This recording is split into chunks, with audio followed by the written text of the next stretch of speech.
prepartum, and pregnancy-related conditions that are commonly seen by physical therapists.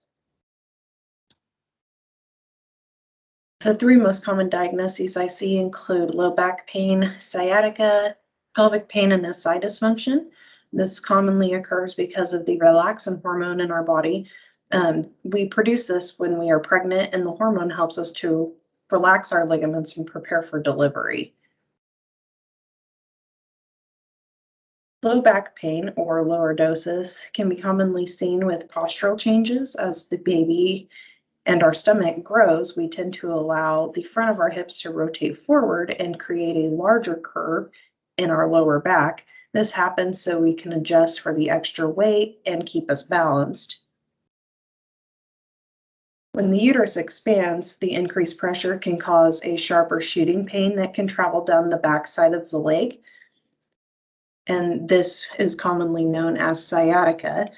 Piriformis syndrome can also be a cause for the increased sharp pain. This is a muscle in the buttock area that commonly becomes tight or spasms and pinches the nerve, creating the pain that can be worsened with long-term sitting or standing.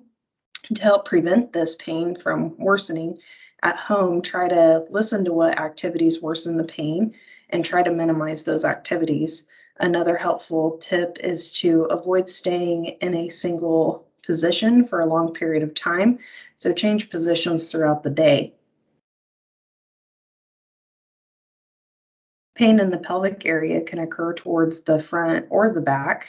When it occurs in the front, it is likely the pubic symphysis, or where both sides of our pelvis attach at the front. With the ligaments relaxed, the pubic symphysis can separate to help aid in delivery. This pain can radiate or travel to the upper thighs or perineum. Pain can worsen by single leg activities such as walking, getting in and out of the car, climbing stairs, turning in bed, or getting dressed. When the pain occurs in the back, this can be referred to as SI dysfunction. The SI joint can also be referred to as sacroiliac joint. This is where the pelvic bones attach to the sacrum or the lower part of your spine. Similar to the pubic symphysis, the SI joint can also have too much movement, creating an unstable feeling.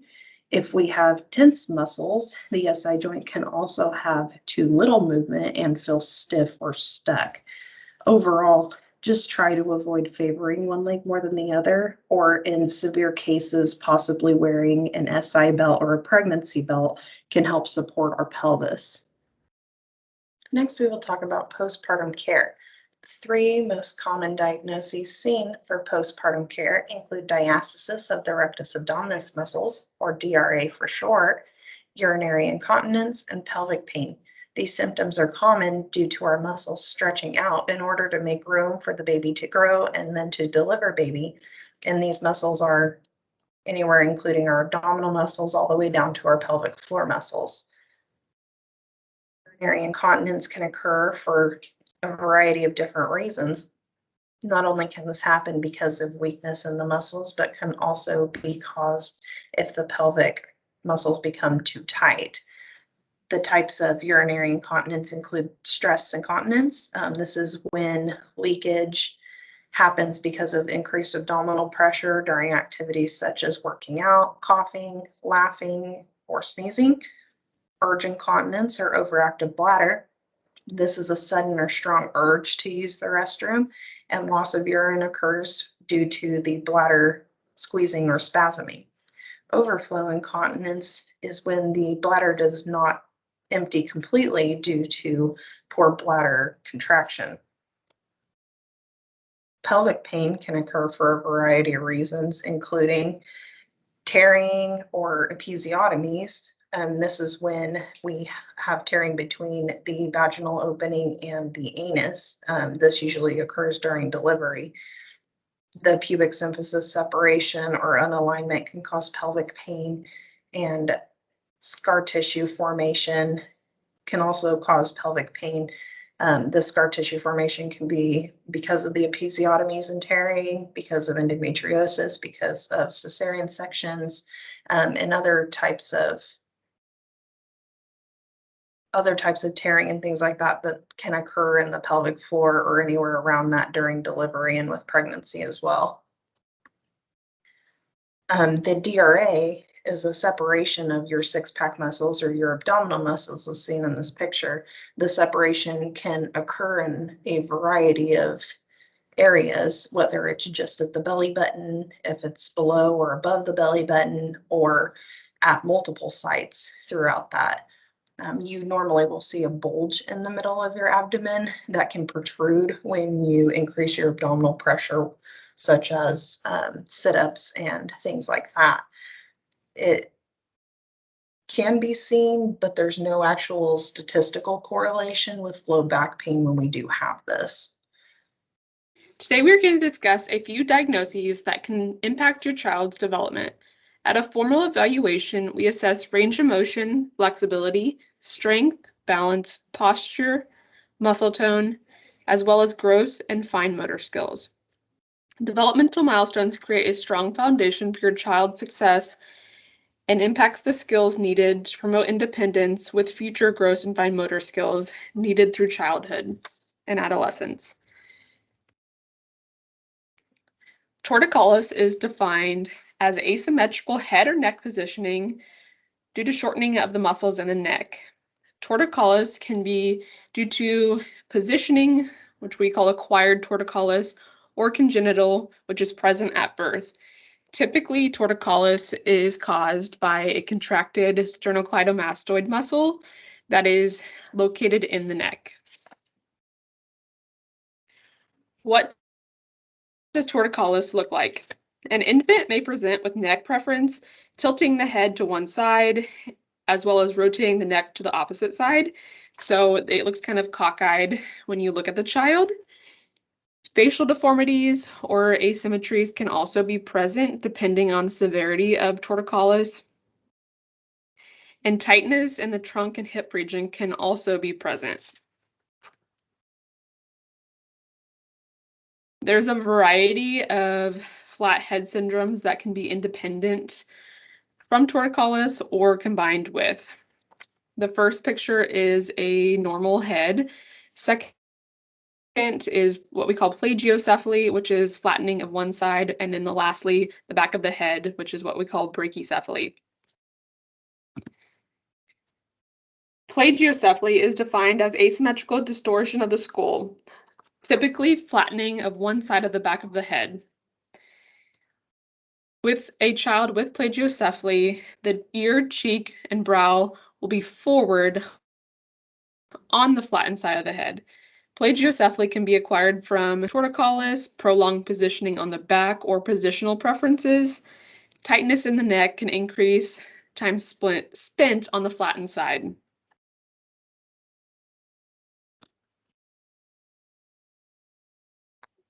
Plagiocephaly can result in mild to moderate deformities. These deformities can be treated typically with physical or occupational therapy and repositioning strategies. Typically, therapists focus on stretching and strengthening of the muscles. Severe deformities may need further treatment, including surgical intervention or cranial orthosis. The cranial orthosis is typically a cranial helmet, which is custom molded to the baby's head, and it gently rounds the shape over time. However, the helmet is typically worn 23 hours per day. Brachycephaly is defined as asymmetrical distortion of the skull, which is flattening of the back of the head. Generally, this is a result of positioning the baby on his or her back for extended periods of time. This can be due to what we call containers, for example, car seats, swings, other soft positioners that we typically rely on to put our baby in. Signs of head preference or developmental delay. You may notice the infant reaching for toys with only one arm or having limited range of motion in one extremity. The baby may have a preference for looking or turning his or her head to one side, and the baby also may have poor tolerance for tummy time or laying on their tummy. The baby may also have difficulty or avoid bringing his or her hands to the middle of the body, which we call the midline of the body. And the baby with acid reflux may have a preference to the right side. The baby tends to turn away from the side of the stomach, which the stomach is more located on the left side of the body, making the baby turn towards that side. This may also look like a preference for breastfeeding mothers. The baby may prefer to nurse on one side more than the other, as well as having hip and trunk tightness and weakness. How does torticollis impact development? Torticollis is closely linked to advanced gross and fine motor skills. Due to tightness and weakness in the neck and hips, this can make meeting developmental milestones in an appropriate time frame very difficult. This can lead to delays with rolling, abnormal rolling, delayed sitting, and difficulty walking independently. This also can impact fine motor skills and coordination skills. For example, the preference of using one arm or hand due to tightness in the neck and shoulder region can impact coordination for future skills such as eating, writing, eye-hand coordination activities, and also can impact scoliosis.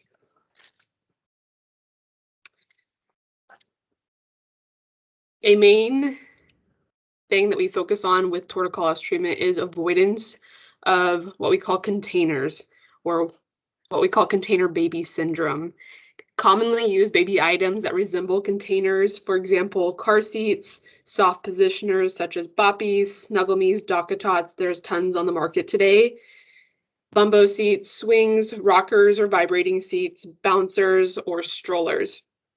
These items should be used in moderation with adequate tummy time to balance out the time spent in these containers. These items should be all utilized while the infant is supervised, and a baby should always be laid on their back on a firm mattress or surface for safe sleeping.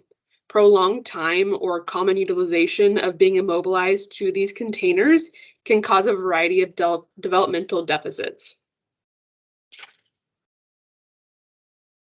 Flat head syndrome, decreased muscle strength, coordination, delayed cognitive development, obesity, ADHD, and speech, vision, and hearing difficulties can all be linked to prolonged time spent in containers. These containers definitely serve a purpose and can be beneficial when utilized appropriately.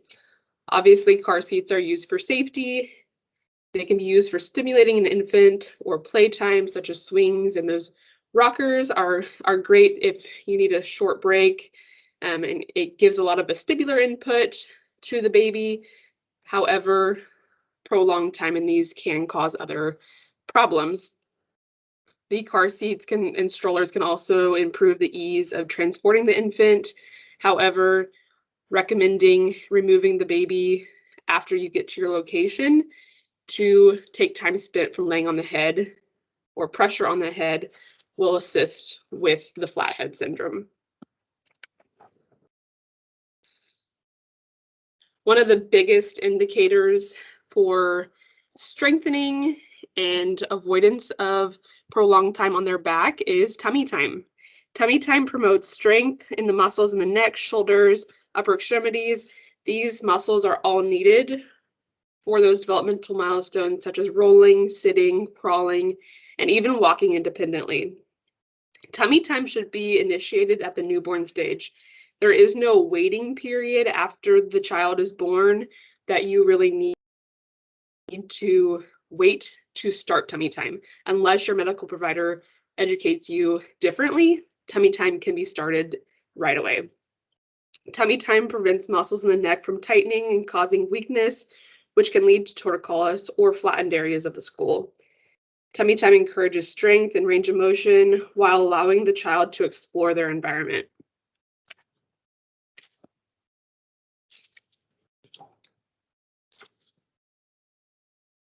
Caregivers should get on the baby's level for interaction and social skill development. Interacting with the child while the child is on their tummy gives them a really great time to interact with you, gain social skills, or even get the sibling involved. It can be a very motivating factor for the child.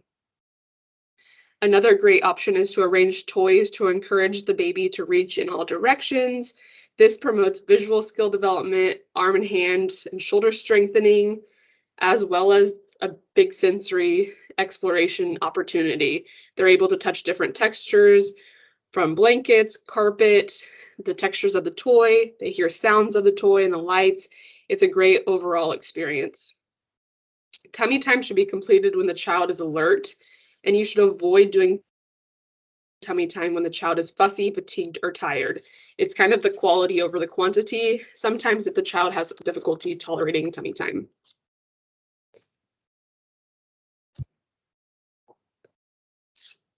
Tummy time should be completed at least 45 to 60 minutes daily, and this can be completed intermittently. Throughout the day, as the baby ages, tolerance and time should improve and increase.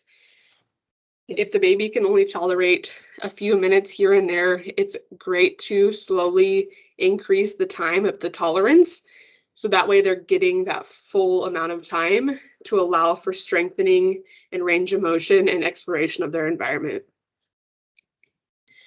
Diaper changes and after naps are great times and reminders to incorporate tummy time. That way you can kind of get in the routine of, okay, well, we changed the baby's diaper and now let's set them on their tummy for a little bit.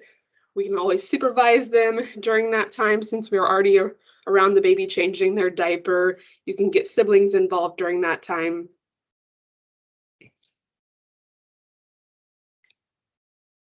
Positioning and tummy time, I touched on this briefly before.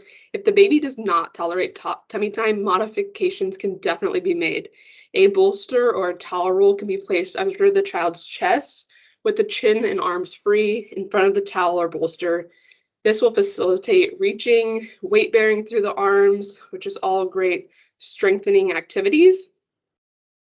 And then avoid placing the child on their tummy immediately before feedings. They're going to be cranky and hungry, and then we want to avoid it after feedings. This will help decrease reflux or any GI difficulties that the baby might have. It'll allow for a more positive experience. If you have any further questions, please discuss with your child's medical provider about requesting a comprehensive evaluation by a pediatric physical or occupational therapist. That way you can get a well-rounded assessment that is tailored to your child.